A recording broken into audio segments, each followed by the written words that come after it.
Hi everyone, my name is Sharee and I'm the Prevention Programs Coordinator with ADAC, or Anti-Drug and Alcohol Crusaders Incorporated.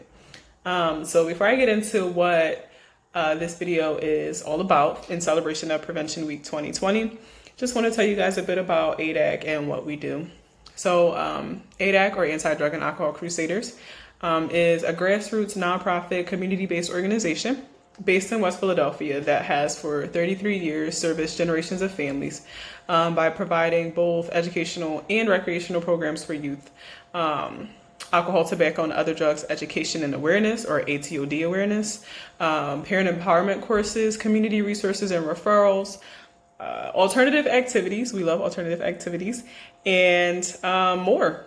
And a lot more. So we serve youth in West Philadelphia and South Philadelphia, and primarily from the ages of 5 to 18, as well as their families in the community, by providing what's essentially a safe haven for kids to come to, as well as our OST programming, so after school, day camps, occasional Saturday activities, and our summer camp, as well as education on ATOD, which I've mentioned, and alternative activities such as trips and outings.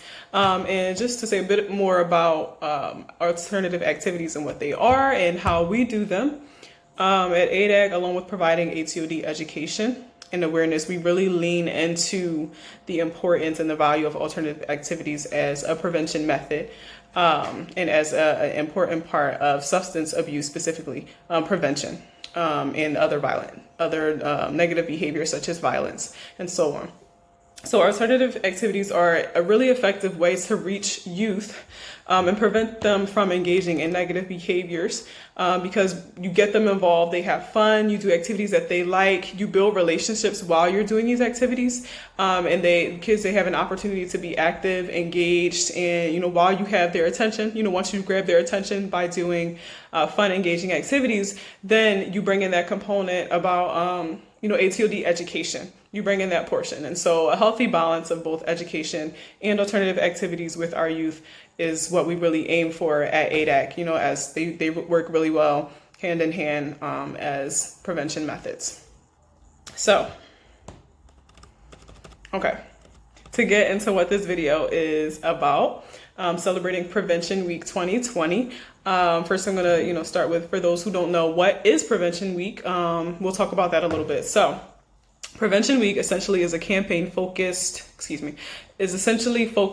on increasing prevention of substance use and promoting mental health by advancing prevention throughout the whole year. So during this week, this year, May 11th to 15th, and every year, the year that it falls on. So during this week, organizations, coalitions, individuals, communities, and other entities, they come together to celebrate and highlight the work that's being done in prevention throughout the year. So obviously prevention happens year round, but during this week, we really highlight the work that's being done in the community. So over this past week, the Commonwealth Prevention Alliance, or CPA, has held an awesome discussion series sharing really important information and resources that you can find on their Facebook, Commonwealth Prevention Alliance, and that we've shared on our Facebook page as well, to just spread the word. So our Facebook is ADAC Youth and Family Services, or you can search ADAC Philly, ADAC PHILLY, ADAC Philly. And so ADAC and other community organizations have been sharing this really valuable information, as well as informational campaign videos, posters, and various facts throughout the week. And organizations that provide prevention services have been getting in on the discussion and really honing in on what prevention is, why it matters, and why it's important for helping people live happy and healthy lives. So that's what Prevention Week is basically. And so what I kind of want to do now is I want to address a couple of the questions that were raised in various posters that were shared, curated and shared through PA Start, and that we've been sharing on our Facebook and Instagram throughout the week. So posters that have various questions on them, like how do I help my child cope with stress? And those posters provide, a simple answer to start with, an easy answer to start with, And all of these are aiming towards prevention work. So I'll just hop right into it. So the first question that I wanted to share, that I wanted to tackle in this video was, how do I help my child cope with stress? And the brief answer that is given on the poster is start by listening. So just to go into that a little bit more, stress is really important to talk about when we talk about prevention, especially with our children, not only with our children, but especially with our children, because stress can lead to the exploration of the use of substances to cope, as well as other negative self-destructive behaviors. So it's really important to talk about stress when we talk about prevention. So a few of the answers when we shared this question on our social media and asked our followers to chime in, a few of the answers we received were listen to your child, or start by listening. Letting them know that they can come to you, that they can trust you, help them, become engaged in stress relieving activities such as doing art, listening to music, baking, exercising, getting involved in sports, doing arts and crafts, mindfulness, meditation, and more. The possibilities are limitless, I would say. And I know at ADAC, we really enjoy using Go Noodle, which is a widely used resource in schools, and a lot of our kids really enjoy it. So we use that for mindfulness and like the calm down activities. Another method can be talking it out. So as well as listening, talking can be a stress relieving activity for many people.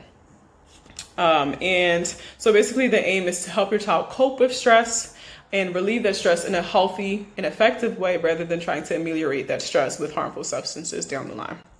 Okay, so the second question that I wanted to address in this video that we also shared on our social media pages was, how do I guide my child to make positive choices?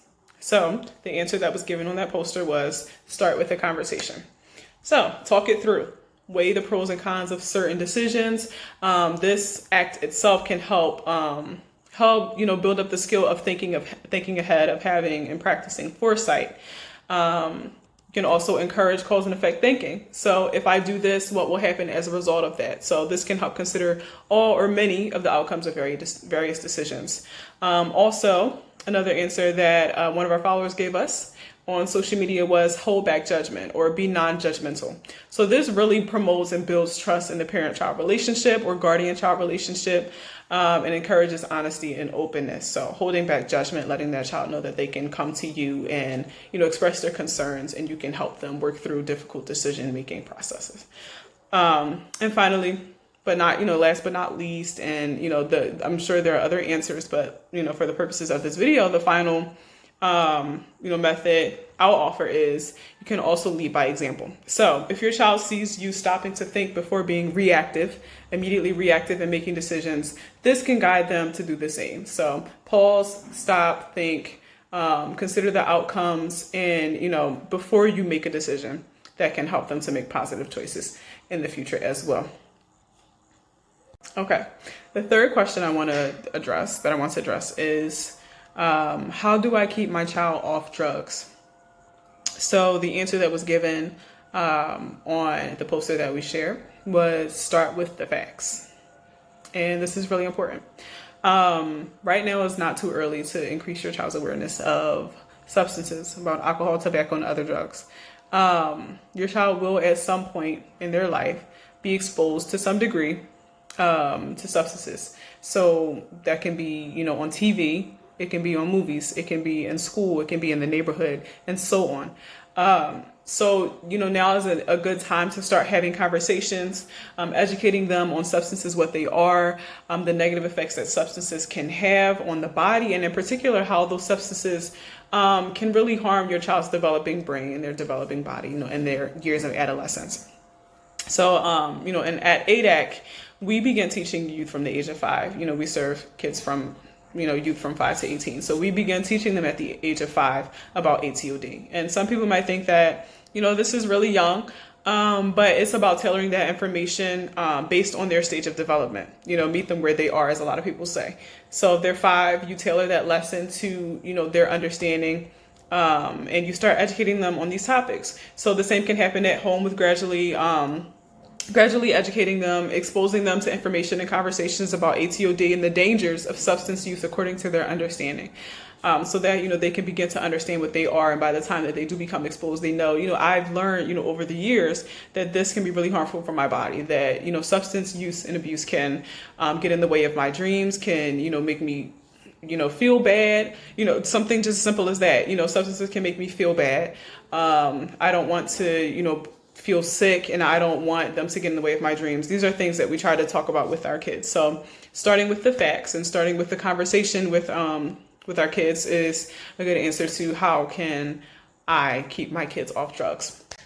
So last question for this video was not a question that was on the posters, but it's a question that I wanted to pose, in line with these questions. So how can we do prevention at home? So I thought of this question because, in light of the current circumstances, when we're doing, everything virtually, kids are not, going to community organizations to gather together and to have lessons on ATOD. They're not learning this stuff, in a physical school right now. So, we're doing a lot more from home. So how can we do prevention at home? So I'd say an answer to that starts with and lies, in those answers already mentioned. So, start by listening, simply having a conversation, presenting the facts. These are ways that we can start doing prevention at home. So also at ADAC, as I've already mentioned when discussing our love of alternative activities, we believe finding ways to keep your child engaged is, engaged in positive ways is a really good start, which is something we can all do at home through playing games together, doing various activities, watching movies, having, conducting at-home experiments, DIY projects on that you found online, you found something on YouTube and you want to do it together, and so on. The possibilities are limitless. These activities can, even help build relationships in the home, while also helping your child to find healthy outlets and outlets for stress and negative emotions, instead of, engaging in violence or in the future, turning to, experimenting with substances to relieve stress. So also you can get involved with community-based organizations that are still offering prevention services, but now virtually, in order to educate your child on substances and, and ATOD education and so on, while staying in the home. So those are other questions that I wanted to tackle in this video, and share just a bit of information about what prevention is and why it's important. If you guys have other activities, other ideas about activities that you can use to keep your child engaged in the home, ways that you can do prevention at home, please feel free to share them with us. We love having conversations with our followers, with community, with our ADAC families, and so on. So please feel free to share those with us. We love to hear from you. And so finally, I just want to thank you guys for watching. I really appreciate that. And I want to encourage you to spread awareness about prevention, the importance of prevention, what it is, why it matters, and highlight those organizations in your community that are doing much needed work in prevention. And let's start the conversation on social media and at home about prevention and how we can help all our youth live healthy lives. So share the videos and graphics that we share throughout the week on our social media. You can start there. You can also like, comment, and follow us on Facebook and Instagram at ADAC Philly for both. You can search those, ADAC PHILLY, ADAC Philly. And you can subscribe to our page on YouTube, which is ADAC Youth and Family Services. So we'll continue to share helpful facts and information about ATOD, prevention, and ideas for alternative activities that you can do in the home with your families. So again, just want to say happy Prevention Week. Be well and stay safe. And to all our fellow prevention providers, keep up the awesome work. Thanks for watching, guys.